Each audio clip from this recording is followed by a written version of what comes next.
जोहार झारखंड, जय झारखंड। आशा करते हैं आप सभी ठीक होंगे। काफ़ी दिनों बाद लाइव आए हैं। सोशल मीडिया से कुछ दिन के लिए डीएक्टिवेट थे। बाकी जो मेरा आईडी हैंडल मेरे टीम माने दोस्त लोग कर रहे थे, हम स्वयं आईडी हैंडल नहीं कर रहे थे। काफ़ी दिनों बाद आज लाइव आए हैं और मैंने साफ भाषा में फेसबुक को फिर से इंस्टॉल करने का। तो सबसे पहले एक शायर ने बड़ा खूबसूरत लिखा था कि जो लोहा है उसे खोजने वाला भी मजदूर होता है, खोदने वाला भी मजदूर होता है, उसे सांचे में ढालकर गोली बनाने का काम भी एक मजदूर करता है। तो इस हिसाब से अगर देखा जाए तो उस लोहे की गोली पर मजदूर का अधिकार बनता है। कहीं खोज करने वाला मजदूर, खोद कर मिट्टी से निकालने, कोड़ कर निकालने वाला मजदूर और उससे पिघलाकर आकार देने वाला मजदूर, इस हिसाब से उस लोहे की गोली पर पहला अधिकार मजदूर का बनता है।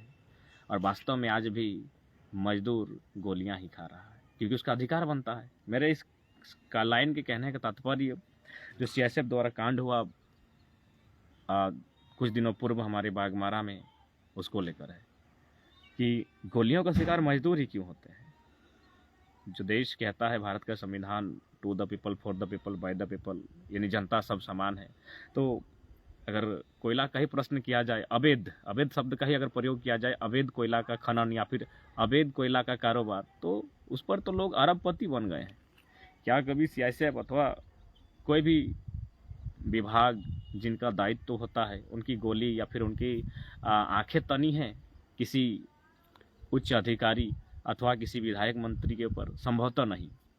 तो कहीं ना कहीं आज जो झारखंड जिस उम्मीद के साथ, जिस सपने के साथ बना था कि यहाँ के लोगों को रोजी रोजगार का अवसर मिलेगा, यहाँ के कल कारखानों में, यहाँ के खेत खलिहानों के माध्यम से जीवन यापन करेंगे, लेकिन आज दुर्भाग्य का विषय है कि यहाँ कह सकते हैं इनडायरेक्ट रूप से एक डिक्टेटरशिप आज अफसरशाही के कहें या फिर उस पर मंत्री विधायक की संलिप्तता, लेकिन कहीं ना कहीं सच्चाई को स्वीकार करना होगा। बागबारा में 4 अथवा 5 मजदूरों की कोयला, अवैध कोयला है, ठीक है, जो अवैध तरीका हो चाहे जो भी हो, रोजी रोजगार के लिए, पेट की आग के लिए इंसान कुछ भी करता है। अगर उनका कोयला चुनना अवैध था तो फिर आज अवैध कोयले से अरबों लोग अरबपति बन गए, खरबपति बन गए, लेकिन उस पर आज तक ना सीआईएसएफ का कोई टिप्पणी रहा, कोई कार्यशैली रही है, ना कभी आक्रामकता दिखाई गई है। कहीं ना कहीं आज कहा जाए तो वास्तविकता यही है जो लॉजिकली आपको स्वीकार करना होगा। जो प्रशासनिक ढांचा देश के भीतर है वह व्यक्ति को साहस नहीं अपितु दुर्बल व्यक्ति को और दुर्बल करता है। जो व्यक्ति को साहस देना चाहिए, प्रशासनिक ढांचा, पुलिस विभाग का ढांचा या फिर जो फोर्स का गठन देश की आंतरिक सुरक्षा के लिए हुआ है, खैर बाह्य सुरक्षा तो सैन्य हवाले है, उन पर वो देश की जिम्मेवारी अच्छी तरह से निभा रही है, लेकिन जो अंदर में जो सुरक्षा कर्मी बने हैं देश की, राज्य की सुरक्षार्थ हेतु जल, जमीन, जंगल अथवा मनुष्य को सुरक्षित रखने हैं, तो कहीं ना कहीं वो केवल चंद मुट्ठी भर लोगों के इशारे पर कार्य कर रही है। आज 4 व्यक्तियों को, उनके पास अंतिम विकल्प होना चाहिए। ऐसा नहीं कि आप अवैध कुछ भी कार्य, अवैध बालू रहे, कोयला रहे, इस तरह के कार्य आज देखने को मिले, लेकिन आपके पास अंतिम विकल्प होना चाहिए। और सबसे दुर्भाग्य का विषय है, इस पर हम लोग प्रशासन को चाहिए कि कम से कम उनके पास अंतिम विकल्प का रास्ता रहना चाहिए आज, और गवर्नमेंट को इस विषय पर पहल करते हुए जो पीड़ित परिवार है उसे उचित मुआवजा के साथ साथ उस परिवार के जो लोग हैं उनके प्रति संवेदना रखते हुए अपनी एक टीम के माध्यम से भेंट करनी चाहिए। क्योंकि इस तरह सीधे गोली दाग देना कतई उचित विषय और उचित कार्य नहीं कर सकते हैं। अतः पीड़ित परिवार के प्रति संवेदना, शोक प्रकट करते हुए इस मामले की उच्च जांच हो, उच्च जांच के साथ साथ लगाम ही अगर लगनी है तो माफियाओं पर लगे, लगाम ही लगनी है तो जो दबंग हैं, जो माने अकूत धन जमा कर रहे हैं कोयले की काली कमाई से, उन पर लगाम लगे और अपना जीवन यापन करने, निर्वाहन करने वाला। अब कहा जाता है कि जहाँ कोई अवैध तरीके से अगर सल्तनत खड़ी करेगा तो वहाँ 2-4 लोग असमानता के कारण ऐसे होंगे जिनको अवैध रास्तों को चुनना पड़ता है। तो इस रास्तों को चुनने के लिए जो बाध्य करते हैं, जो स्थितियाँ, परिस्थितियाँ, उन पर भी पहल करने की आवश्यकता है। सबसे दुर्भाग्य का विषय है कि इस विषय पर राजनीति नहीं होनी चाहिए, निष्पक्ष जांच होनी चाहिए, उचित मुआवजा मिलना चाहिए, ताकि जो घटना घटी है उसे पीड़ित परिवार ने जो खोया है उससे कुछ सहानुभूति प्राप्त हो सके। दूसरी बात, स्थानीय विधायक का स्टेटमेंट देख रहे थे, पहला बात गजब है कि जो जनप्रतिनिधि होते हैं उनके पास कोई आइडिया नहीं है। लगता है जनप्रतिनिधि हैं, माननीय जो भी विधायक हैं, नाम लेने की आवश्यकता नहीं है, बाघमारा क्षेत्र है, बाघमारा क्षेत्र के तो विधायक कोई ना कोई होंगे, और उनका एक वीडियो देख रहे थे। वो मुख्यमंत्री, देखिए पहला बात, किसी की मृत्यु पर राजनीति ना होनी चाहिए। वो कह रहे हैं कि मुख्यमंत्री को फांसी होना चाहिए। अरे भाई, सीआईएसएफ का फुल फॉर्म तो पहले शख्स से पूछा जाए कि सीआईएसएफ का फुल फॉर्म क्या होता है। आप सीआईएसएफ का फुल फॉर्म अगर नहीं जानते हैं तो फिर बेकार, दुर्भाग्य का विषय है। और सीआईएसएफ मुख्यमंत्री का प्रश्न नहीं होता है, सीआईएसएफ सेंट्रल होता है, सेंट्रल इंडस्ट्रियल सिक्योरिटी फोर्स, केंद्रीय औद्योगिक सुरक्षा बल। तो माननीय जो बाघमारा के विधायक उनका वीडियो देख रहे थे, ठीक है आप विपक्ष के हैं, आप विपक्ष के हैं तो अच्छा बात है, उसके लिए कोई आप और मजबूती से आवाज उठाइए, लेकिन बेतुका लोगों को इस पर राजनीति ना करें, थोड़ा सा जानिए चीज़ों को, नहीं तो लोग आपको हंसेंगे, लोग आपकी हंसी उड़ाएंगे, खिल्ली उड़ाएंगे कि आप इतने बड़े ओहदे पर हैं और आपको मालूम नहीं कि सेंट्रल फोर्स किसके अधीन होता है और राज्य की पुलिस प्रशासनिक सेवाएं किसके अधीन होती है। तो बड़ा दुर्भाग्य का विषय है। इसलिए सबसे पहला बात, इस पर मृत्यु पर राजनीति ना करें। आप लोग पद में हैं, आपकी पद की गरिमा का ख्याल रखते हुए उस उचित जो पीड़ित परिवार है उसे न्याय दिलाने में आप कितना सक्षम है उस पर देखिए। आप बयान दे रहे हैं कि इसको फांसी होना चाहिए, उसको होना चाहिए, पहले केंद्रीय औद्योगिक सुरक्षा बल, उसको जानिए, वो सेंट्रल का मामला है। तो अक बक ना बोलिए, आप अभी भी सम्मानित हैं। लोग खतियान आंदोलन में आप हिस्सा नहीं भी लिए, चुप रहे, फिर भी लोग अभी भी आपका सेंटीमेंट है लोकल का, तो थोड़ा सा चीज़ों को समझिए। और उस पीड़ित परिवार को, चूँकि आप बहुत मानना होगा कि आप बाहुबली हैं, तो कम से कम उस बाहुबल का प्रयोग उस पीड़ित परिवार को सहायता करने के लिए करें, ताकि बेहतर होगा। और बिल्कुल, और हम तो अभी नहीं, हम तो चाहेंगे कि जिस प्रकार रांची में फोर्स की टीम के सामने हमने अपना स्टेटमेंट रखा था, जिस दिन कभी इस तरह मामलों पर अगर फोर्स की टीम खड़ी होगी तब हम अपने स्टेटमेंट को रखेंगे, अपनी लॉजिक, कि आज भले सीआईएसएफ के हाथों में जो कार्य निर्वहन की शक्ति दी गई है, उसे कार्य का निर्वहन केवल गरीब व्यक्ति को गोली चलाकर नहीं हो सकता है।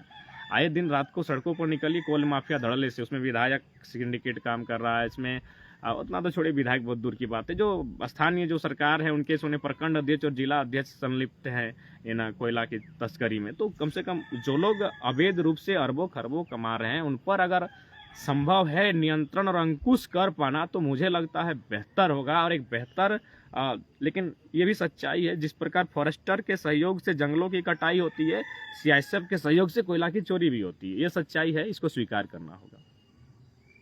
यदि आप इस बात को स्वीकार नहीं करते हैं तो दुर्भाग्य, क्योंकि हमारे पास जब आज़ादी के समय जब वन कानून नहीं थे, उस समय हमारे पास बहुत लगभग 60% जंगल हुआ करते थे।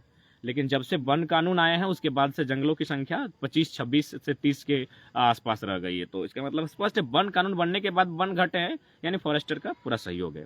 ठीक उसी प्रकार जब हमारे पास सीआईएसएफ नहीं थी तो उससे पहले का कंडीशन और उसके बाद का कंडीशन, तो कहीं ना कहीं जो कहा जाता है लोकतंत्र में लोगों की भागीदारी, लोगों के लिए कहीं ना कहीं एक छलावा होता हुआ दिख रहा है।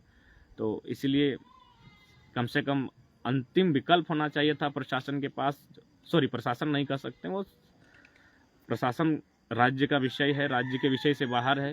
यह चूँकि कोल बेल्ट है और औद्योगिक ये सीआईएसएफ का मामला है, तो सीआईएसएफ के पास अंतिम विकल्प होना चाहिए था। 4 लोगों को धड़ल्ले से, उनका बैकग्राउंड क्या था, क्या जिस प्रकार उन्हें शूट किया गया, क्या उनका बैकग्राउंड आपको लगता है कि क्या वो किसी आपराधिक तत्व से, जब नहीं तो फिर उस हिसाब से कहीं ना कहीं आपके पास अंतिम विकल्प होना चाहिए था।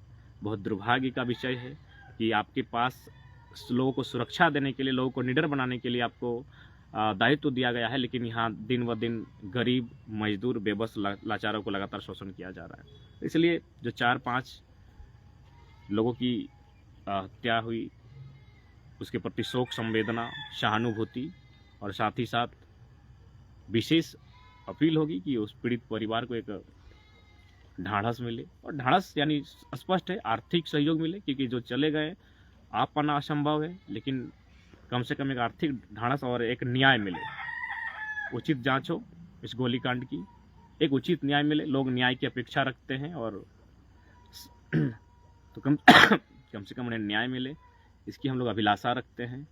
और साथ ही जो लोग पदधारित लोग हैं, कम से कम इस मसले पर राजनीति ना करते हुए उन्हें इंसाफ कैसे मिले इस पर चर्चा करें। बाकी स्पष्ट है, मजदूर ने लोहे की गोलियां बनाई है तो लोहे की गोलियां उसी के नसीब में आता है। कभी किसी कॉरपोरेट्स पर नहीं चली है गोलियां, ना चलेंगी, इस बात को तय रखिए। अभी देखिए बोकारो के क्षेत्र में जो उद्योग लग रहे हैं, 700-800 एकड़ की ज़मीनें जबरन ली जाएंगी। गांव वालों की रजामंदी पूछी जाएगी कि नहीं पूछी जाएगी, सेल ने कब लिया नहीं लिया। तो कहीं ना कहीं केवल और केवल ये शोषण का दंश आज भी चल रहा है। बस अंग्रेज की जगह बड़े बड़े उद्योगपतियों ने लिया है, कॉरपोरेट्स ने ले लिया है अंग्रेज का जगह। बाकी जो कंडीशन था अंग्रेजों के टाइम आज भी चल ही रहा है। गरीब व्यक्ति की सुनने वाले कोई है नहीं, बस उन्हें ढूंढने वाले बहुत सारे लोग मिल जाते हैं। तो इसलिए केंद्रीय औद्योगिक सुरक्षा बल वास्तव में अगर उन्हें ये आभास हो रहा है कि कोयला उनके विभाग है और उनका कोयला को लूट को बचाना उनका दायित्व है, तो कम से कम रात को सड़कों पर निकले, जहां बड़े बड़े हाईवा अवैध तरीके से लोडिंग करके सप्लाई किए जाते हैं, और उन पर अगर उनकी गोलियां चल पाती हैं तो शायद उनके साहस का यह देश गौरव गाथा गाएगा। लेकिन अगर आप अवैध तरीके से सही, अगर चुनने वालों पर अगर आपका बल का प्रयोग होता है, तो मुझे लगता है वह अंतिम विकल्प होना चाहिए। चुनने वालों पर इस प्रकार मैंने क्रूरतापूर्वक गोलियां बरसाना शायद कहीं ना कहीं लोकतांत्रिक व्यवस्था में सवाल खड़ा करता है। और कहीं ना कहीं अगर ये पनपा है तो इसका रीजन है जो व्यवस्था है। आखिर बाघमारा में कोई नया इतिहास नहीं है कोयला वर्चस्व को लेकर। तो इसलिए जो लोग वर्चस्व फैला रहे हैं, जो वर्चस्व कायम करना चाहते हैं, अगर उस पर नकेल कसा जाए तो शायद बेहतर होगा। अब जो लोग चुनने के लिए जो दिनचर्या अपना जीवन यापन करते हैं, कभी साइकिल से तो कभी 2 बोरा चुन कर, तो उन पर नकेल कसकर आप विशेष बदलाव नहीं कर सकते हैं। बदलाव करना है तो उनके गर्दन पर नकेल कसिए जो अरबपति धनाढ्य हो गए, जो बड़ा बड़ा मेंशन खड़ा करके बैठे हैं। कोई बेरमो फुसरो का राजा बना है, कोई बागबारा का, तो कोई जरिया का, तो कोई कतरास का राजा बना है कोयले के खान से। तो उन पर अगर आप नकेल कस पाते हैं, अगर आप में सामर्थ्य है, तो शायद बेहतर होगा। बाकी पुनः 4 पीड़ित जो नहीं रहे उनके प्रति शोक संवेदना, सहानुभूति, उन्हें उचित न्याय मिले, उस परिवार को आर्थिक सहायता मिले, सरकारी सहायता मिले। इन चंद शब्दों के साथ आज जोहार काफ़ी दिनों बाद लाइव आए थे। संदेश यही था जो पंक्तियाँ ऊपर लिखी गई हैं कि एक मजदूर ने लोहे को खोज कर निकाला, एक मजदूर ने लोहे को खोद कर निकाला, एक मजदूर ने उस लोहे को सांचे में ढाला पिघाला। तो इस हिसाब से गोली पर अधिकार, क्योंकि गोली लोहे की है और लोहा मजदूर की देन है, अधिकार मजदूर का बनता है। आज भी बेचारा गोलियां खा रहा है, अपना संघर्ष कर रहा है और अपने प्राणों का त्याग कर रहा है। इस पर पहल होनी चाहिए। मजदूर मरने के लिए नहीं बने हैं, उसका भी इस लोकतांत्रिक व्यवस्था में उसके भी जीवन का अगर महत्व है तो उसे भी जीने का अधिकार है। मजदूर का मतलब मरना नहीं, किसान का मतलब आत्महत्या नहीं होता है। तो ये देश के हुक्मरान को तय करना होगा, देश की व्यवस्था को तय करना होगा। और अगर ऐसा ही चलता रहा तो फिर मुझे लगता है यह देश एक भीषण उलगुलान देखेगा, और शायद ऐसा उलगुलान देखेगा जो अंग्रेज के समय भी नहीं हुआ था। तो इसलिए व्यवस्था में जो लोग हैं, जो व्यवस्था को चला रहे हैं, उन्हें इस विषय पर सोचना चाहिए कि आज देश में स्थिति कैसी है। आज रोजी रोजगार नासृजन हो पाने के कारण लोग अपने जानों तक की आहुति दे रहे हैं। बाकी स्थानीय विधायक महोदय, थोड़ा सा आप अपने स्टैंड को क्लियर रखिए। पक्ष विपक्ष यहाँ लेकर मत आइए, यहाँ न्याय लेकर आइए। यहाँ उन्हें ठीक से अधिकार कैसे मिले उस पर चर्चा कीजिए। बाकी थोड़ा सा एसएफ का फुल फॉर्म जान लीजिए कि वो केंद्र का विषय है कि राज्य का विषय है। जोहार झारखंड, जय झारखंड।